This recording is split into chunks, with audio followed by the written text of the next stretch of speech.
avec tous les acteurs étrangers et de protéger toutes nos institutions. Merci. Reprise du débat, l'honorable député pour Saanich Gulf Island. Merci, Monsieur le Président. Je suis heureuse de prendre la parole de façon virtuelle aujourd'hui. Je suis heureuse de prendre part à ce débat. D'abord, je vous remercie de me donner le droit de parler, mais je dois également dire que je partagerai mon temps aujourd'hui. Je crois que les Canadiens ont tous été choqués par ce qu'a dit le Premier ministre. Je crois que nous avons tous été troublés par ce qu'il a dit et que nous sommes troublés par les conséquences que ces événements auront sur le Canada, sur la primauté du droit. Nous avons d'abord parlé d'ingérence dans les processus d'élection. Par contre, on parle ici d'un problème alarmant et d'une violation de la souveraineté très grave. Nous manquons de mots d'ailleurs, ce qui est assez rare ici en Chambre. Nous suivrons cette situation avec beaucoup de prudence. Nous n'avons par contre pas de faits qui démontrent que l'Inde a bel et bien pris part à l'assassinat d'un Canadien.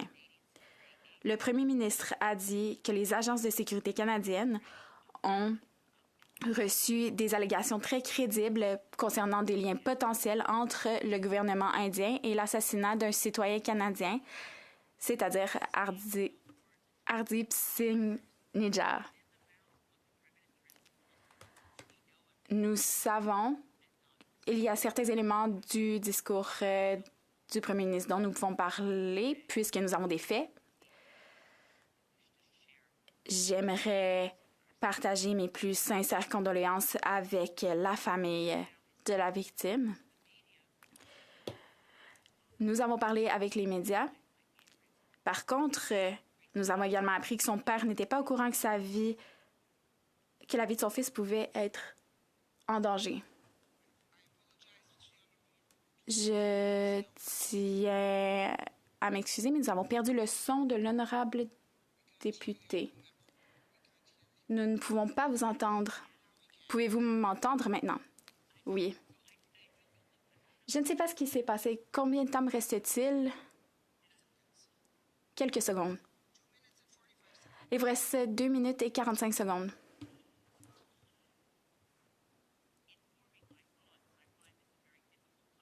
Je crois qu'il s'agit d'un sujet très difficile. Nous avons des allégations d'ingérence étrangère. Il n'y a rien qui est plus perturbant ou choquant que le meurtre d'un citoyen canadien en sol canadien. En tant que parlementaires, nous devons de rester calmes. Nous devons laisser l'enquête suivre son cours. Nous devons également nous assurer d'être unifiés et nous assurer que justice soit faite. Mais j'ai une question, alors que nous restons calmes et nous nous fondons sur les faits. Que se passe-t-il avec nos agences de sécurité? Pourquoi n'ont-elles pas été en mesure d'assurer la sécurité de M. Nijjar en sol canadien? Alors, il s'agit d'une des questions que je me pose et j'espère que nous serons capables d'en parler. Nous devons savoir si le gouvernement indien était bien impliqué dans l'assassinat d'un citoyen canadien. Nous ne le savons pas encore. Nous avons fait une enquête sur le vol de Air India dans les années 80 qui avait tué des centaines de personnes. Je me souviens très bien que le rapport disait qu'on aurait pu éviter ce bombardement si le SCRS et la GRC avaient bien communiqué les uns avec les autres pour inverser cette attaque. Ce que nous savons, c'est qu'en juin dernier, M. Singh Nijjar a été tué. Alors, j'aimerais savoir si on aurait pu prévenir son assassinat.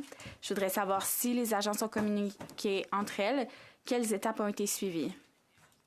J'ai également été choquée parce qu'on a entendu à la CBC J'ai été choquée des propos du ministre de la Sécurité publique. Ça a été dit pour éviter une fuite dans les médias. Alors, ça nous ramène un peu à la réalité. Donc, il existe au sein de nos agences de sécurité des gens qui croient que c'est acceptable de donner des renseignements aux médias. J'aimerais parler de l'ancien rapporteur spécial, M. Johnston. Il a été très clair. Il a dit qu'on devait trouver qui était responsable des fuites médiatiques parce que les renseignements sont très importants. Les agences de sécurité doivent comprendre ce qui se passe. Pardon, mais nous devons passer aux questions et commentaires. Questions et commentaires. L'honorable député de Port Moody Coquitlam. Merci, Madame la Présidente. Merci à mon honorable collègue. J'ai écouté ces questions. J'ai cru comprendre qu'elles portaient sur des préoccupations quant aux renseignements qui sont divulgués. Je me demandais si elle était en mesure d'en parler davantage. Est-ce qu'elle a une idée de ce qui se passe à ce niveau? L'honorable député de Saanich Gulf Island. Je remercie mon honorable collègue. J'ai voulu parler du rôle du gouvernement en termes de sécurité. Nous devons parler de ce qu'on sait sur les propos qui vont à l'encontre des droits humains du premier ministre Modi. Je crois qu'on doit porter une plus grande attention à ce qui se passe au niveau du SCRS et de la GRC. La GRC peut sembler être un peu distante de ces enquêtes. Il s'agit d'une agence qui fait face à plusieurs problèmes. Certaines personnes au niveau du SCRS pourraient être qualifiées de lanceurs d'alerte et apparemment, d'autres personnes ont laissé fuir des informations. Questions et commentaires. Reprise du débat. L'honorable député d'Edmonton